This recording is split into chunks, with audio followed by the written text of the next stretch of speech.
അതിൽ കണ്ട് സത്യാവസ്ഥ ഉണ്ടോ ഇല്ലേ എന്ന് സമസ്ത പരിശോധിച്ചു. അത് പരിശോധിച്ചിട്ട് ഇല്ല എന്നാ മനസ്സിലായത്. അത് ജനങ്ങൾക്ക് വിവരം കൊടുത്തു. രണ്ടും തന്നെ അത് കെട്ടടങ്ങി ചെയ്തു. ഇങ്ങനെയാണ് പല ജാതി ഫിത്തനകളും കാലാവസാനമാണ് വരുന്നത്. പല ജാതി ഫിത്തനകളും പുറപ്പെട്ടുകൊണ്ടിരിക്കും.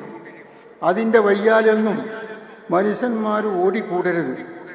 ബഹുമാനപ്പെട്ട സമസ്ത കേരള ജംഇയ്യത്തുൽ ഉലമ എന്താണോ തീരുമാനമെടുക്കുന്നത്, അവർ എന്താ പറയുന്നത് എന്നുള്ളത് ഒന്ന് ആലോചിക്കുന്നത് നന്നു. അത് ആലോചിച്ചിട്ട് അവർ പറയുന്നതായ പറച്ചിലിനനുസരിച്ച് പ്രവർത്തിക്കാൻ അല്ലാഹു സുബ്ഹാനഹു തആല നമുക്കെല്ലാവർക്കും തൗഫീഖ് നൽകുമാറാവട്ടെ.